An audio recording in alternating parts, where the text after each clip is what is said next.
best man? He's been searching for a way to kill the Kraken. Then now's the time to prove your loyalty.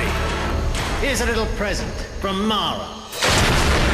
Nothing but lies! Drop your weapon.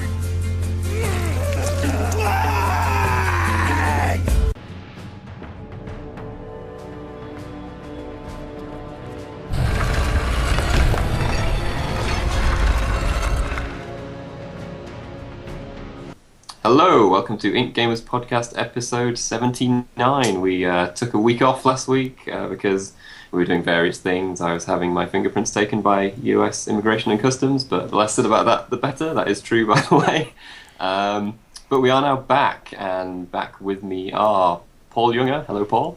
Hello, good afternoon. Or what were you busy doing last week? I heard you got a new PC, is that? Oh, yeah, actually, that's what I was doing. I was spending 2 days in technical hell. But, yeah, we're all up and running, and it's rocking. Loving its work. Excellent. And also here is Tim McDonald once again. Tim, what were you doing last week? Did you have an excuse? Hello. No, I was here. I was sat here for hours waiting for you, and you didn't turn up. The loneliest podcast. Why does nobody tell me anything? Because you're Tim. That's all we need to know. You're just Tim. It's quite sad. Anyway, but that's just given us 2 weeks to be getting on board with the latest games and playing stuff. So I'm sure everyone's been playing something this week, right? Right, Paul? You're such a bastard.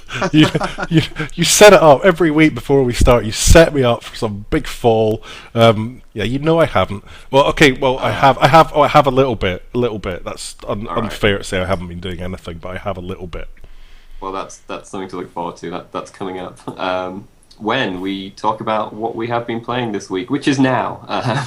Tim, what have you been playing this week? You're suddenly cutting over to me. Yep. I've been playing all sorts of things. I've been playing Warlock, Master of the Arcane, which sounds a bit like... I suppose that sounds much like Legend of Grimrock, like some sort of 80s metal album. But I'm not going to talk about that. I'm going to talk about Risen 2 Dark Waters, because I've been playing that as well. Which is interesting. I really want to like Risen 2. It's just not doing much to help me. On the one hand, it's kind of a open world or semi-open world pirate-themed RPG with action combat and so on, and that sounds, as a setting, that sounds fantastic. Yeah. With the minor problem that the interface is pretty bad, the combat is awful, the writing, the voice acting, and yet there is some sort of masochistic pleasure to be gleaned from it. And from what I can gather, it's actually very, very similar to the Gothic games of old, which isn't particularly surprising because I believe it's the same developer. Almost everything I've complained about, I complained to someone else who said, wow, that sounds exactly like Gothic. So that's a good sign for you, Gothic fans. Why is it, Tim, that you always like games that have really bad quirks about them? Because bad quirks are funny. In this case, my favourite thing about Risen, and this isn't so much a gameplay thing, is the fact that I actually thought that I was tripping out when I saw the way the vegetation worked. I don't know why it does this or what it's doing. There is this really weird... I want to say bug. I'm not going to say bug. I'm sure it's a design decision. When you walk towards vegetation, right? You know how perspective works. You know how when you walk towards something, it seems to get sort of it looks bigger because you're closer to it. Right? Well, clearly we are wrong. That's not how it works in Risen. What happens in Risen with the trees is that when you walk away from them, the leaves get bigger. And then when you walk towards them, the leaves get smaller, shrink into nothing, and then other leaves appear. Do you remember remember Bod, the cartoon Bod, the kiddies program? You remember when Bod used to walk towards the camera? It always looked like the legs were going backwards. So it's kind of like that. It's a reverse perspective. I've seen this in action because Tim, you were kind enough to crop me a little video and send this to me. Basically, it looks like the world is sort of pulsing. That's what I'm going to describe it as. So that whenever you move, the the vegetation kind of moves towards you and kind of undulates. It's quite interesting, and yeah, it would be quite annoying, I think, to play a game where it was doing that constantly.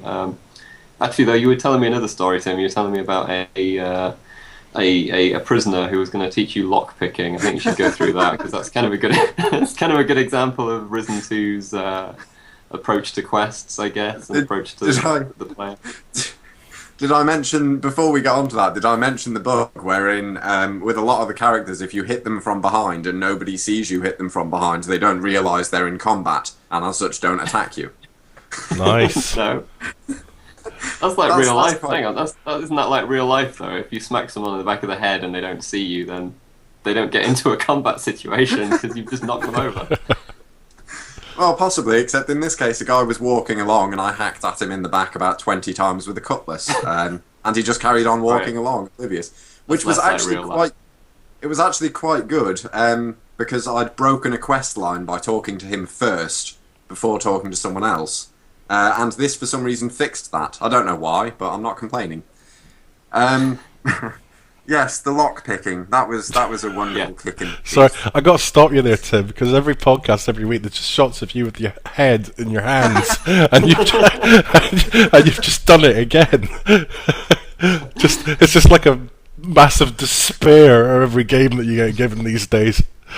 Well, half the time it's every game I get given, half the time it's just you lot. Thanks. Oh, thanks. The lock picking, yeah. There's a bit once you sort of get off the tutorial island and get to the first island. There's a prisoner in prison. He offers to teach you lock picking, for free. Basically, to do this, you need to get your cunning stat up to 4, which takes quite an investment. And you go and talk to him once you do that, and he says, "Okay, but I need a lockpick to teach you lock picking." So you go off and do another sub quest to get a lockpick. You go back and talk to him again, and now lockpicking has disappeared from the training menu, but you can offer to give it to him, so that he can let himself out of prison. You do this, and he gets out, and then you go and talk to him later, and lockpicking is back in the training menu, only now he's charging for it. What a bastard. See, again, yeah. I think this is kind of a cool quest line. I think you basically got played by a prisoner there. He gets you to release him, and it's like, yeah, I'll teach you this awesome skill. And then once he's free, he's like, yeah, that's going to be like 1,000 gold, though, mate. You realise that, don't you? With better writing, it might actually work like that. In this case, it just seems like the game not working as intended, or not telling you how it's supposed to work. But it's kind of full of that. Tim, your head is in your hands. But audio listeners, you're going to have to just trust us here. But Tim's despairing at this point. Tim's actually going into his cupboard at the moment, just pulling out a noose. We're just about to watch him hang himself. Safe place, Tim. But there are good things, though. There are good things about Risen 2. I mean, you say you're kind of getting getting sort of ensnared by its masochistic charms. There are, but there's one thing I want to complain about before I talk about anything else. Oh, okay. No, go ahead. Which, once again, I just think sums up the general unhelpful attitude the game has. It's like you're a bit of a nuisance in this world. You get taught the kick ability to fight off these giant crabs. Yes, you'd like this, kicking in games. I know you love that. You like, first-person kicking. Yeah. You get taught the kick ability, and are immediately beset by a load of giant crabs, which you have to fight off. And you're taught the kick ability at this point, because when the giant crabs rear up, you're meant to kick them, and it knocks them onto their back, so that you can then hit their weak point for massive damage. The problem being that the kick button, it only tells you how to do it if you're blocking, because it's pressing block and jump at the same time. The problem being that against any non-human enemy, block doesn't do anything, which means that once the giant crabs appear, you have no reason to press block at all, which means that the tutorial prompt telling you how to kick doesn't appear unless you're doing something utterly worthless.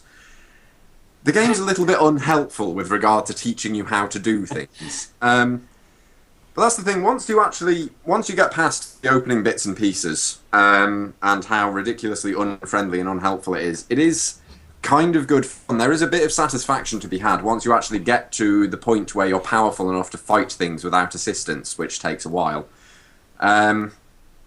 You know, the point where the enemies that were giving you so much grief before, you can now destroy utterly because you've got a shotgun.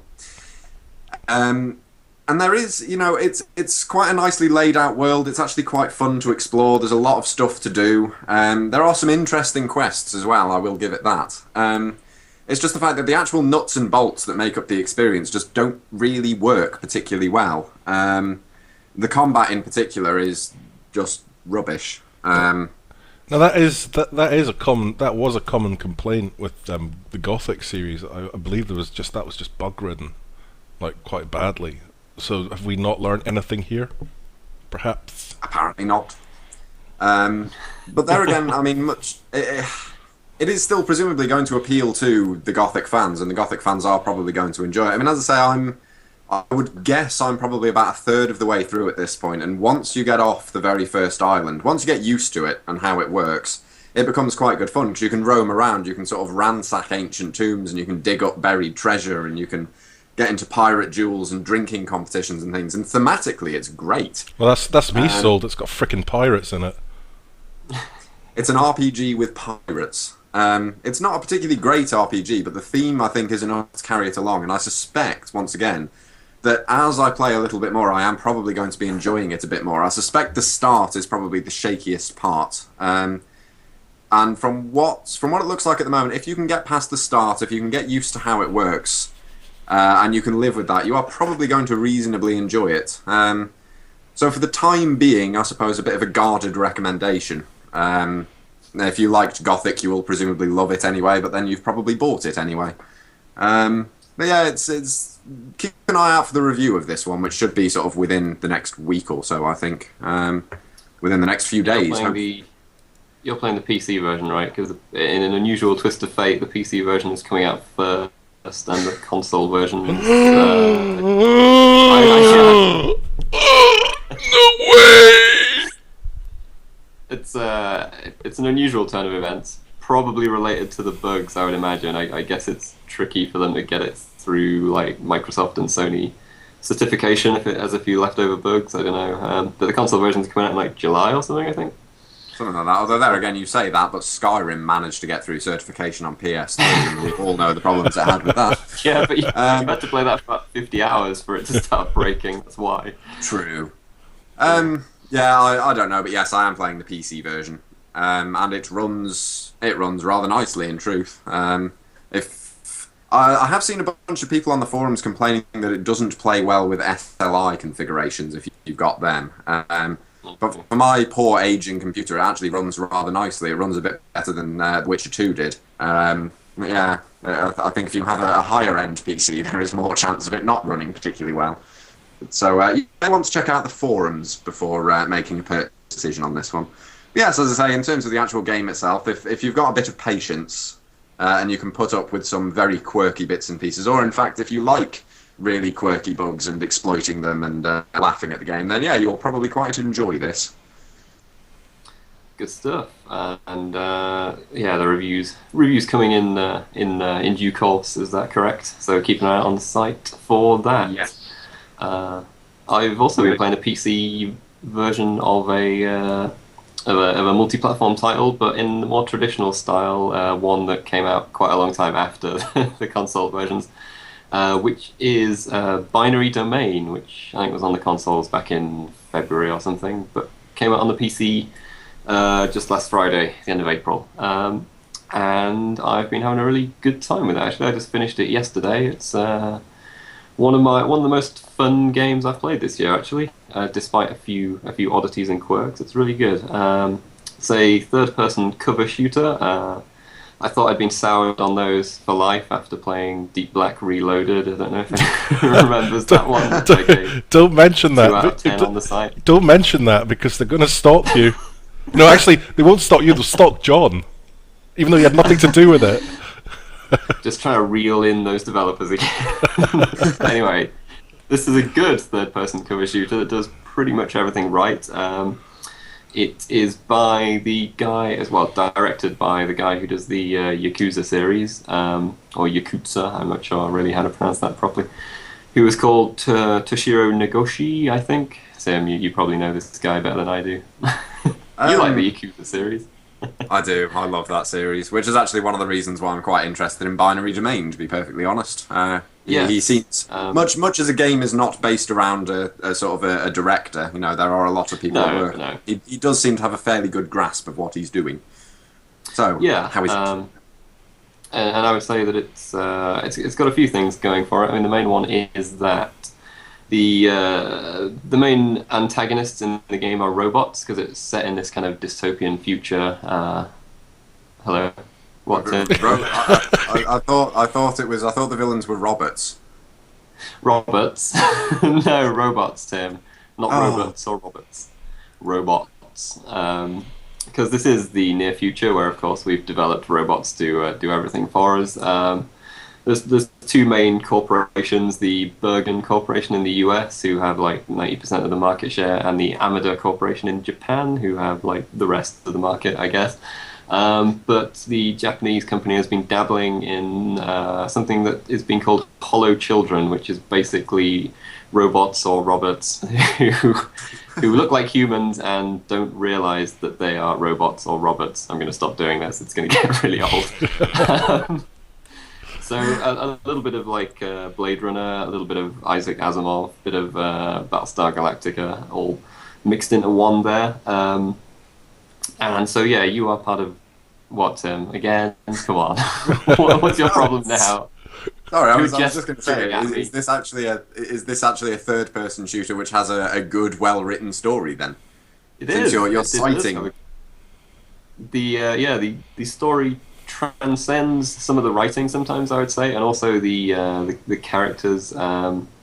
So it's got some good voice acting. The characters sell some dialogue, which isn't always the best, but can be good at times. There is some good snappy dialogue between the squad members. Yeah, I was going to say, I'll get onto that now. You're part of this thing called a Rust Crew, which are a unit that gets sent in to take down robots who break the Geneva Convention, essentially.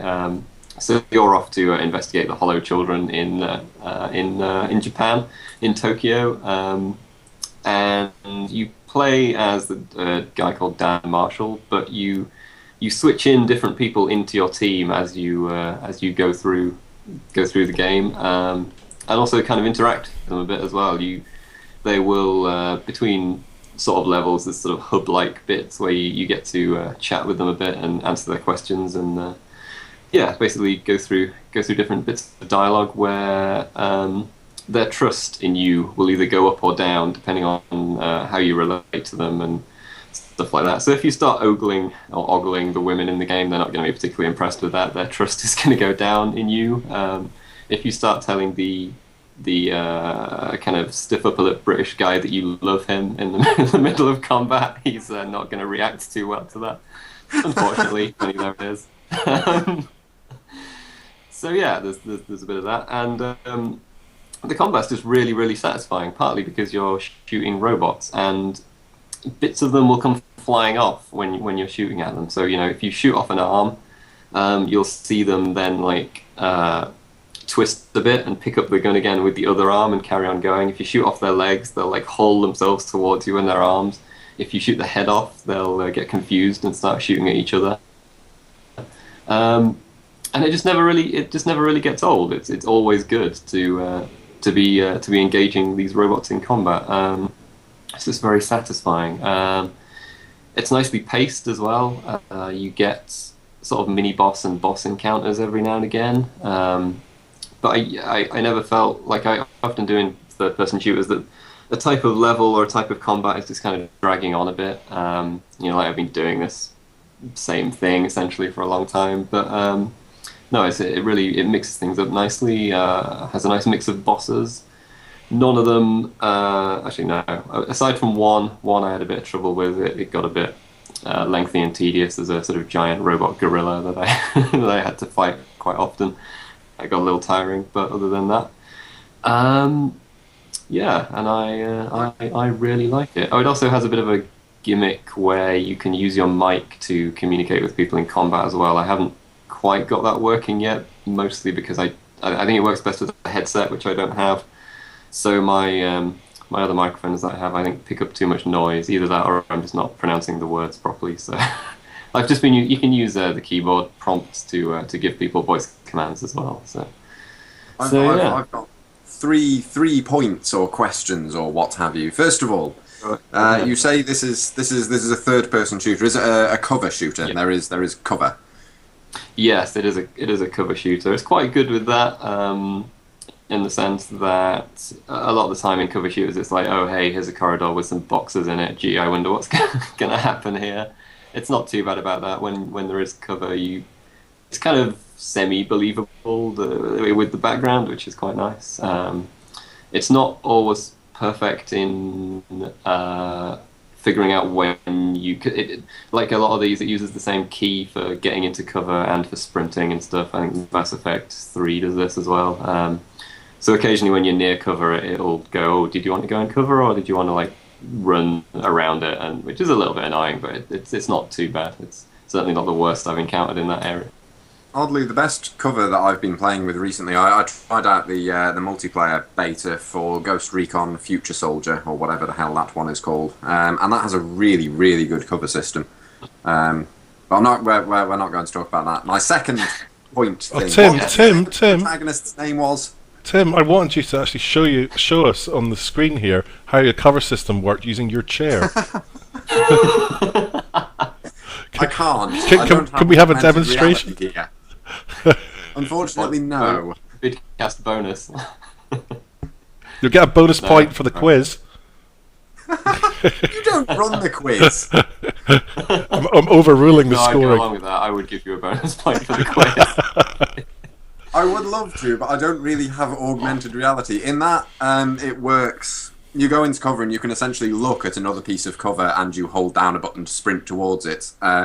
Okay. And moving from cover to cover is actually quicker than running normally, which is actually quite a nice mechanic. It just functions really, really well. But no, the other thing, or one of the other things I was going to ask quickly was, what did you say the protagonist's name was? His name is Dan Marshall. Dan Marshall. Yep. Is this the same Dan Marshall, the indie games developer who did Ben There, Dan That, and Time Gentlemen Please? Are you playing? No, it's not. Unless he's beefed up a lot and now he's in like US Special Forces. I was I'm not thinking going to rule out. But... This could have possibly been the game with the best setting ever if you played as Dan Marshall, the indie games developer, and you were fighting off hordes of robots. well, I can't give you the developer of Ben There, Dan That, but what I can say is that one of the companions you get later on is a French robot who is excellent. He's just very French. Did you not just surrender a lot? Oh. You can have the head, Tim. You can put your head in your hands legitimately now. There we go. No, in fact, he's in fact one of the better companions, I would say, just because he's fun.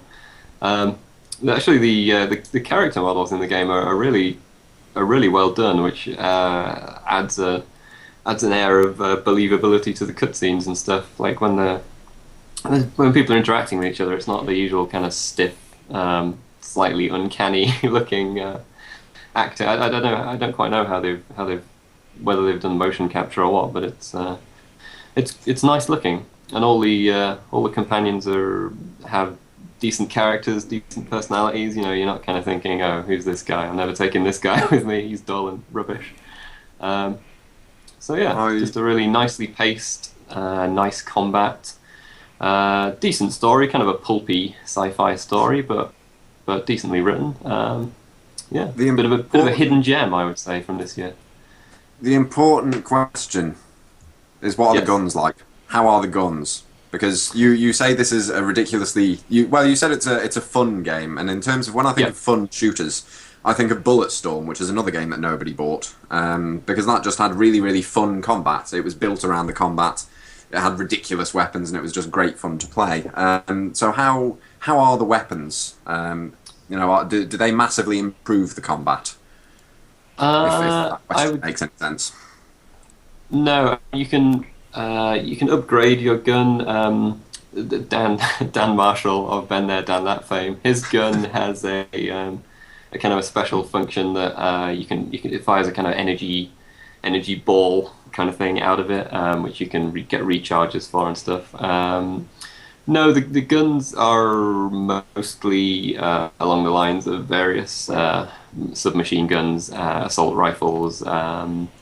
You get like the odd rocket launcher here and there, it's a shotgun, stuff like that. It's nothing spectacular. I would say that the fun comes from the bullet robot interaction that you will get from firing all of those different guns. Yeah, because it's just great when you get like 3 or 4 robots coming at you and you pick out one of them for a headshot, and then that will like turn and start shooting at the others, and then you go, all right, I'll aim for the legs on this one, and then he starts like trying to crawl towards you.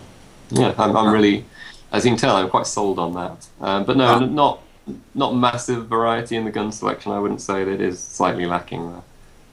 That does sound quite good fun. You've sold me on it, accepting the fact that there are no robots. I'm sure they'll fix that for the sequel. There might be someone in there called Robert. I'm not sure. I will try out the demo later tonight, which I did download when you were talking to me about this the other day, and then I will possibly buy it for cheap on the Xbox because I'm cheap, and frankly, yeah, no, that's PC. I would say there's it's a reasonable PC port, but I wouldn't say you'd be missing out by getting the console version. There's a few quirks with the PC port. It doesn't support 1610 resolution monitors, which I have, so you get like the black bars at the top and bottom of the screen, which is a little bit annoying. And you have to kind of when you load it in Steam, there's a separate config tool that you will want to open up and mess around with a bit to get the default key settings are a bit rubbish, and the mouse sensitivity takes a bit of messing on with to get settled. Okay. But it's not terrible by any means, and you'll get it in lovely 60 frames per second PCO vision, of course, which is always good. Bit of anti-aliasing and all that good stuff. Yeah. Oh, we'll see how the demo runs anyway. Yeah, and I'm doing a review of that at some point this week. John's out at a lot of events and stuff, so I'm mostly doing news. But what is that, Paul? You have something to say about John being at events? That was what a surprise. Out for his free lunches again. It's free drink and I'm lunches. doing some work, Paul. Come on. But yeah, so review of that coming soon-ish when he gets back from those, I guess. But yeah, Paul, have you been playing anything? I know the answer's no. I'm going to ask you anyway. No. Yeah, well, no, I have. It's not a bit unfair to say that, but I have a little bit. It's been a sort of toss-up between Guild Wars 2 at the weekend, which was obviously the sort of the first public beta event after the 2 press weekends. So that was quite fun. I dived in there for a couple hours just to check, actually to have a look at the PvP this time, because I know you had a look at it last time, Peter, and I didn't last time. Did. I'm not convinced by PvP and MMOs, you know. I don't know. It's probably sacrilege to say that, and I'll probably get lynched. But I'll lynch you. Yeah, well, thanks, Tim. PvP's about the only reason why I bother playing MMOs most of the time. But again, it's probably different from the point of the way the combat is with the auto targeting and stuff like that. Unlike Terra, where it's not like that. So the PvP always just seems a bit of a less of a challenge, maybe. I don't know. But I had fun. It was good. And the sort of PvP levels I was running around in, even though, like you had the problem last time, you suddenly get bombarded with a whole bunch of skills that you just didn't even know what they did. Yeah. So you're kind of like whacking anything, going, "Oh, that one's good. Oh, that one's good. That one looks nice," you know. So it's just kind of a bit of hit and miss. But no, I enjoyed it. I enjoyed taking part in it. I really need to play more of Guild Wars 2. I'm still not 100% sure if it's the next big MMO, or it really offers anything that different, which is kind of what's always been claimed that it was going to be. You know, offering a brand new MMO experience. I'm not entirely convinced by that just yet. But there you go. And the other thing that carry on, Peter. Go on. Sorry, yeah, I'm kind of with you. I'm not fully sold on the whole revolutionary aspect. I mean, it's definitely a good, well-produced, big-budget MMO. I felt like a lot of what it did from my limited MMO experience, admittedly, was stuff I'd kind of seen and was aware of before, just kind of tweaked a bit and in a different set of clothes, I guess, rather than being genuinely revolutionary. I did like the fact that the single player sort of storyline seemed to have branching aspects to it, which I don't know, I haven't really seen that much in an MMO before. Maybe the Old Republic does that a bit. I don't know. Well, I don't know. I just need to play it a little bit more. I think. I mean, it's difficult. It's difficult with an MMO when you've got like limited hours and you have real life things to do. You know, they kind of get in the way. You know, when they give you 40 hours. I'm not a big fan of these sort of weekend things because I think it puts a lot of pressure on your enjoyment of it. I mean, especially from a press point of view, you have a limited period of time. You kind of feel that you have to try everything to get a sort of good perspective when you're writing something about it or filming or whatever it is. So I'm not a huge fan of these, and they seem to be becoming more popular with the MMO developers. I'd like to sort of see an end to them, to be honest. But that's just me. But anyway, this morning, I think it was 8 a.m. our time, the Diablo 3 beta, after, I don't know how many, 7 months, I think it is. I think it's Blizzard's longest running beta for any game, actually came to a close. So I had limited time again because we knew that it was going to be May 1st that everything was going to get switched off, so frantically running around. I mean, we've done, I don't know how many times we've played the beta, hundreds of times, but you just kind of go back in and doing naked runs and all kinds of silly things like that, hardcore, and just to get a last taste because we've got 2 weeks to go. It is only 2 weeks. Only 2 weeks. Can you believe it? After 10 years, only 2 weeks. That's yeah. It's coming. Tim, I know you're excited for Diablo 3. Oh, hugely. It's easily my most anticipated game of the year. You're such a liar, Tim. I can tell when you're lying because you went all squirmy in the chair. You can tell when I lie because my mouth opens. Hey. No, I mean, I'm to an extent. I'm certainly looking forward to Diablo 3. I'm fairly convinced. Well, in fact, I am convinced that it's going to be a fantastic game. I'm not expecting it to be a flop or a failure by any means necessary. I'm just not quite up with it in the same way as a lot of the fan community is. You know, it's not something that I've been sitting there paying attention to every drop of information. You know, it's a game that is coming out that will probably be quite good. And I will focus on it when it comes out. I'll play it then. I must admit, I'm kind of worried about how people are going to approach it, reviewing it, because it is been such a long time, and there's been so much hype over this, and I kind of wonder if people are going to get caught up in that hype and just sort of go, "Oh, it's brilliant," or you know, are we going to get the odd one that just deliberately bashes it for the sake of bashing it because it is so anticipated? Backlash. Yeah, exactly. To be fair, we have kind of seen this once already when they did StarCraft 2. Because, I mean, StarCraft 2 is the sequel to the RTS, essentially, that is played as a proper competitive sport, particularly in Korea. And yeah, I don't know, I thought that most of the StarCraft 2... I mean, there were a few reviews of the ones that I read, and I wrote one of my own. Of the reviews that I read, there were one or two which weren't as positive as the rest, but the faults that they laid out were certainly accurate. They were certainly there. It's just they impacted the enjoyment of those particular reviewers more than they did mine. What did you score it, Tim? Just out of interest. StarCraft 2. Yeah, that was probably a 9. That was quite a while ago. I can't remember. I'm fairly certain that was a 9. See, if I'd gone back and looked at it now, I can't remember if I even reviewed it. I have no idea. I can't even remember if I reviewed it. I think I did. I would probably have given it, based on what I know now, 7.5 or 8. Really? Yeah, I just didn't. I think it just didn't do anything revolutionary for me. And actually, the story, which is always a big part of Blizzard titles, it's always the story and the cinematics, and you're meant to get pulled along with it. It just, when I got to the end of it, I was just thinking, oh right, is that it? But I think that's probably maybe just the hype. I don't know. Possibly. I mean, the story certainly, it wasn't wonderful, and the characters weren't particularly wonderful either. But for the most part, I did really like the way that they did the single-player campaign. The fact that it wasn't just a linear chain of missions. There were branching paths paths, and there were all sorts of optional upgrades and bits and pieces like that. I did really, really like that, and the multiplayer was fantastic.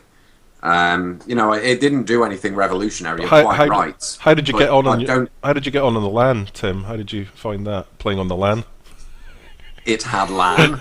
No, which is my point. How did you get on with playing people in other regions of the world that weren't your own? Because wasn't that also something that was bizarrely missing?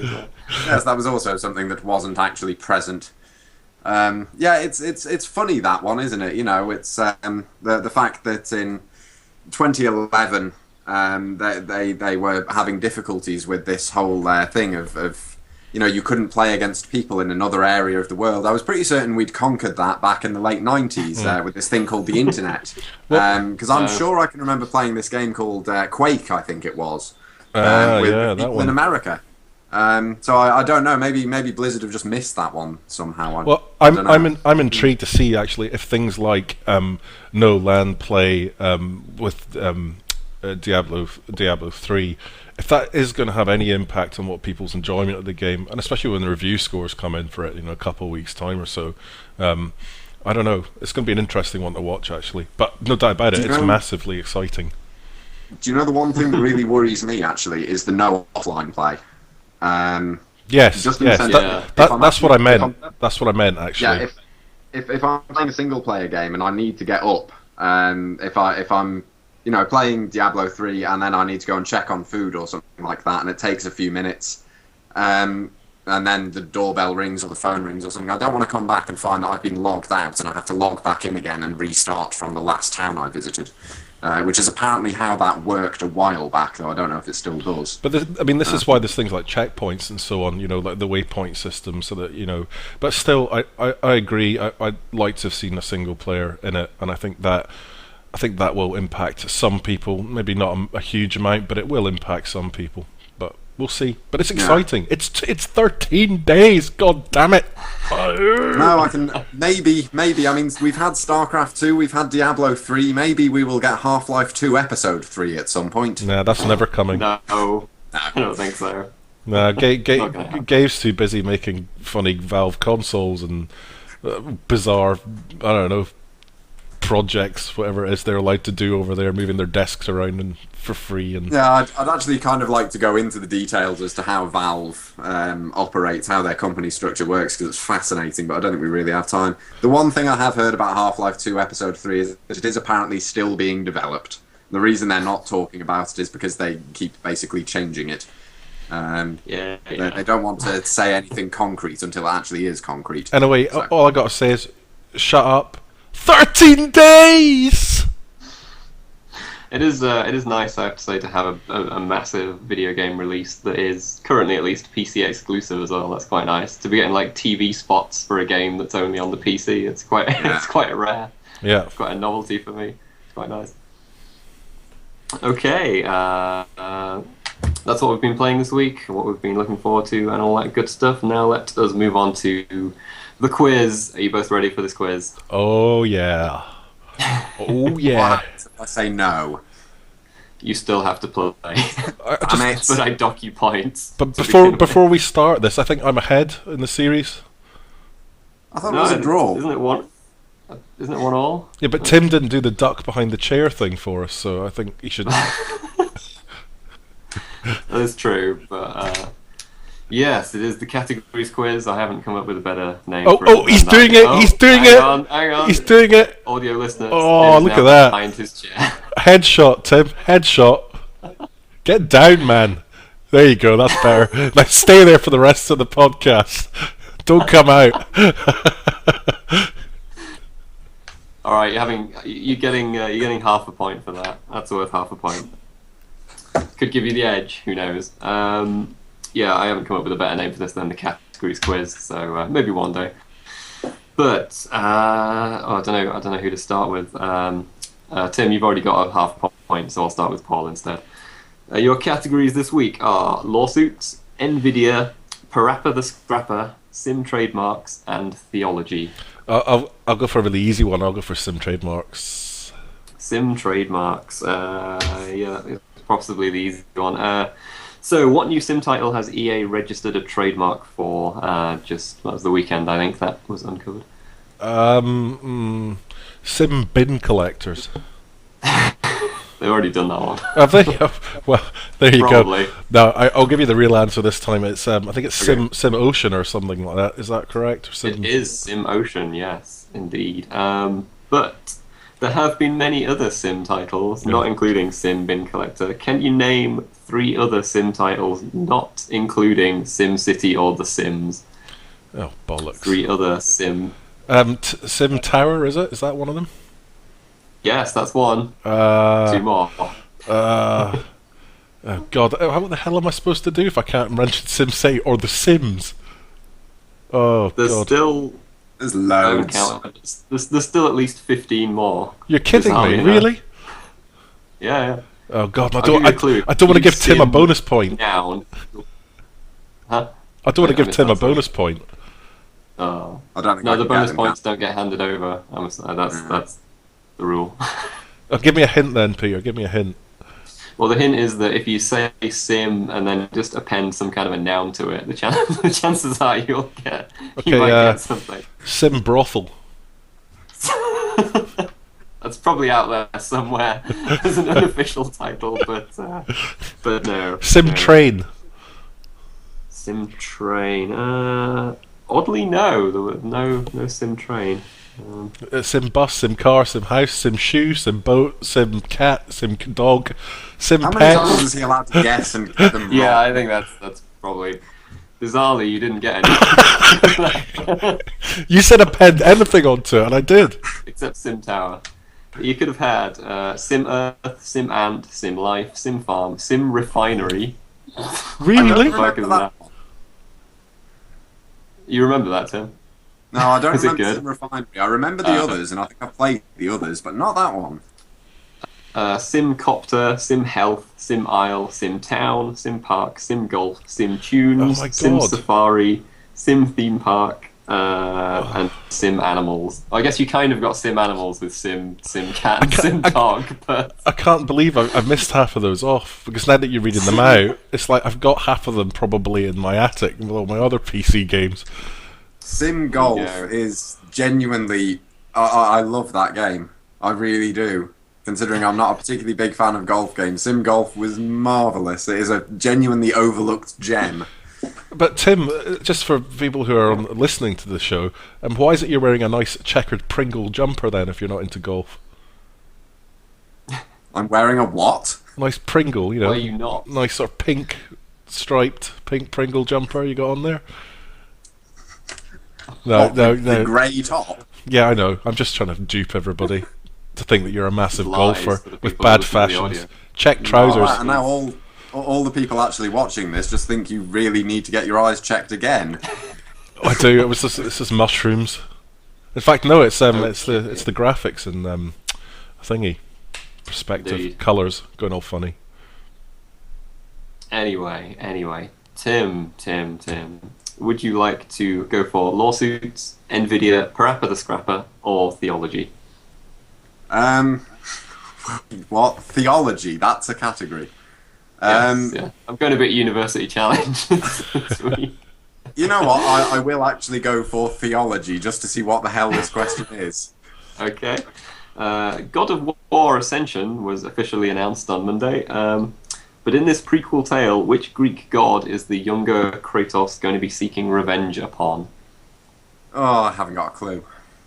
Oh dear. I actually haven't got a clue. I know any Greek gods, Tim, that he might be up against? I'm trying to think of some that haven't already turned up in God of War, which is proving to be quite difficult. And don't say Well, he might have already. Don't say Brad Pitt, Tim. He's not a Greek god. I know, but He's an no Adonis. matter how much we might think it.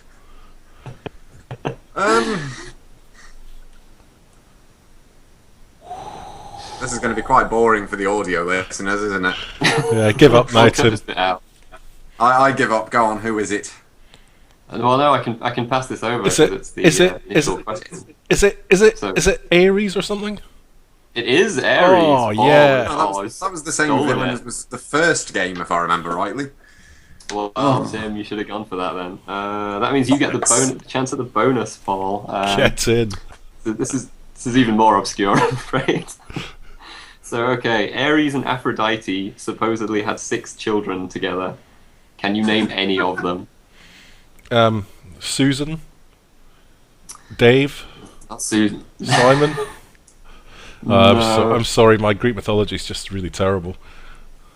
No, it's you could have had Eros, Anteros, Harmonia, Phobos, Deimos, or Adrastia, I think, something like that. There you go.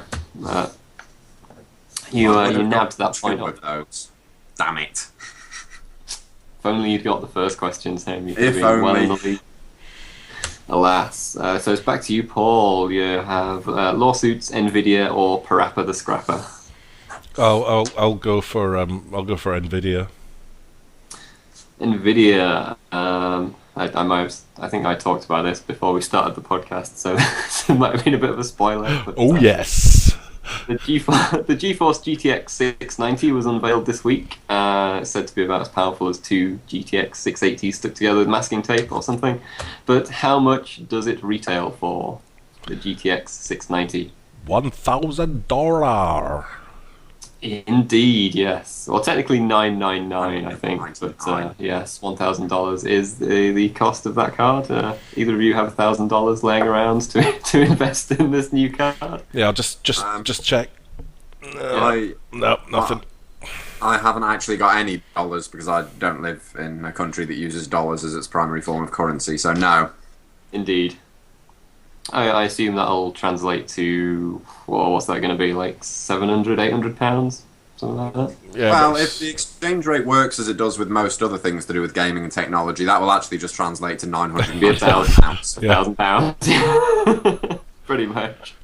But surely you've Okay. got to be absolutely mad to go and spend something on a card, because in about 3 weeks' time there'll be a new one out.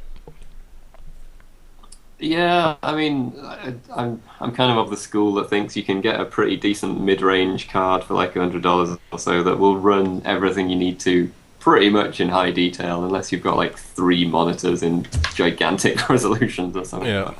That's just me. So the bonus Paul. Pre-GeForce, the NVIDIA graphics cards had different names, but can you name any of these pre-2000 cards? Oh, pre-2000. Oh, God. That's when they switched over to calling it GeForce whatever. But before that, they had 3, I think. Oh, really?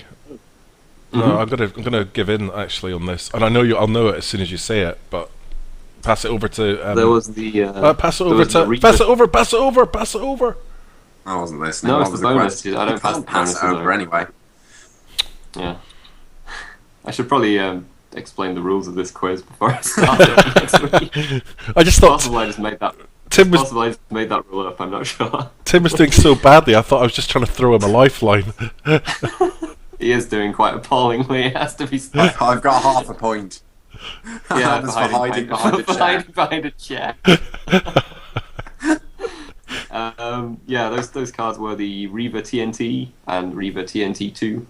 One called Avanta, which I'd never heard of, and one called the STG 2000, which I'd also never heard of. But I did have a TNT2 at one point, Yeah. so I knew about that one.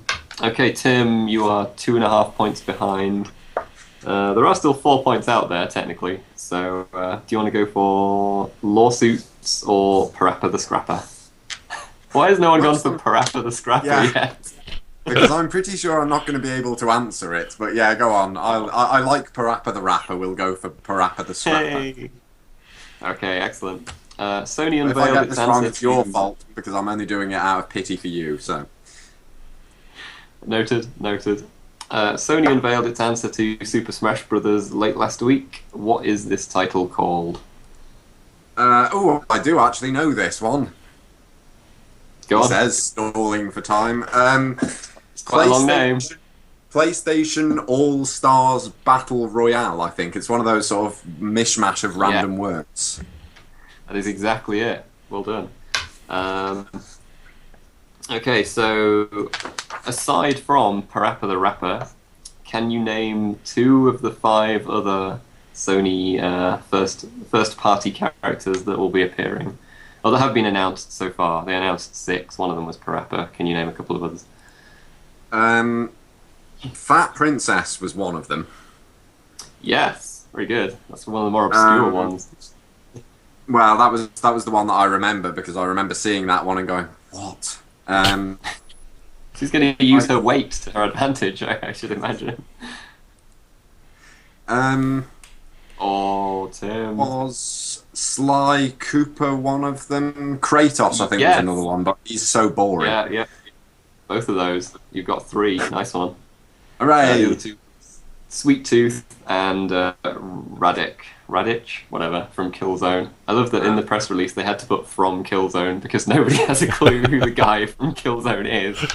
To be honest, quite embarrassingly, I know who that is. It's Sweet Tooth I have trouble with. Although that's, if I remember rightly, Twisted Metal. Yes. Yeah. He's the clown guy. So, Paul, that leaves you with lawsuits. Brilliant. This one...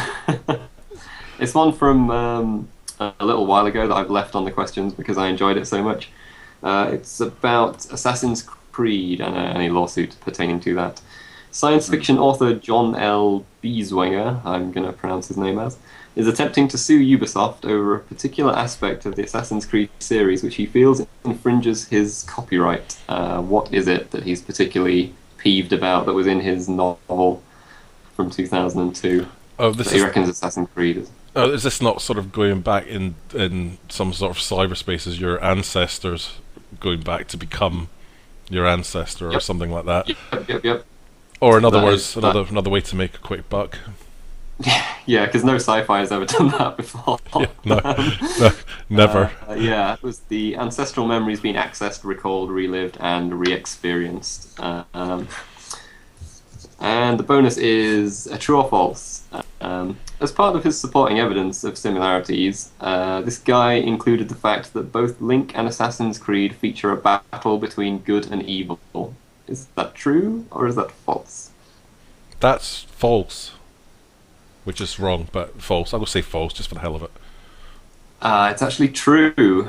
As part of his supporting evidence, he used the fact that there was a battle between good and evil, which seems baffling to me. But was that kind of a contextual thing? Was there something about the specifics of it, or was it just there is a battle between good and evil? You've nicked this.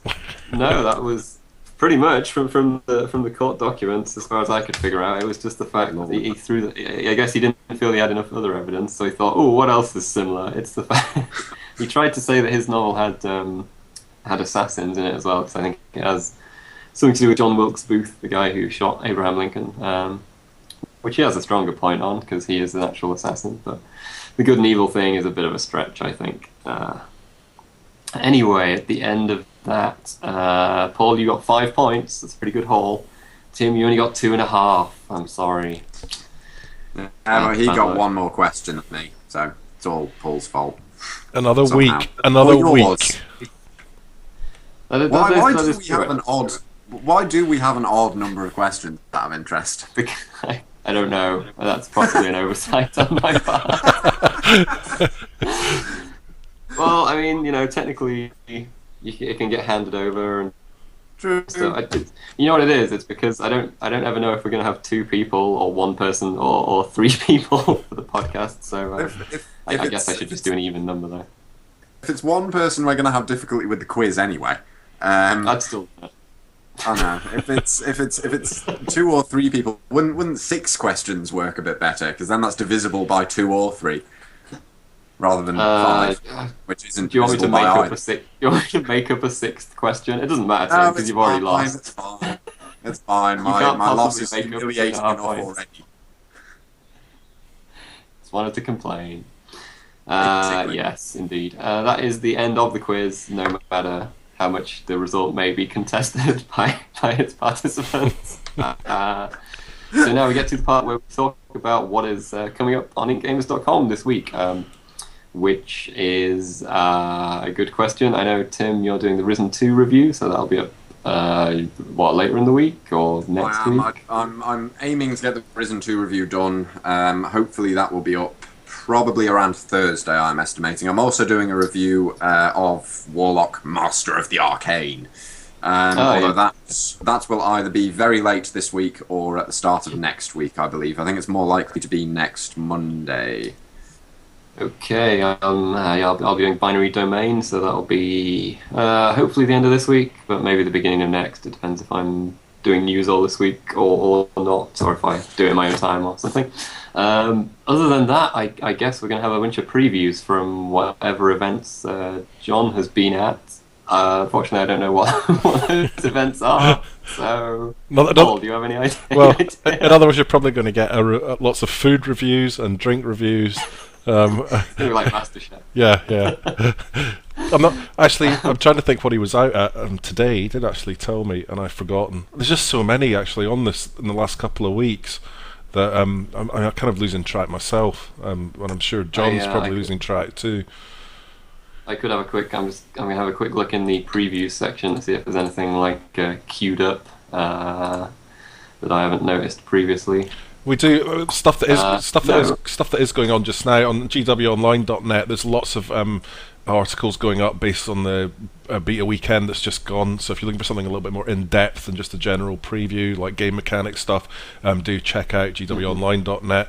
Obviously, on the Diablo side of things, there's lots and lots of stuff going on because excitement is now building, and there's lots of news and articles and so on. And actually, there's a pretty cool feature that's going to be added to the site in the next 24 hours, we hope, that is going to be absolutely awesome.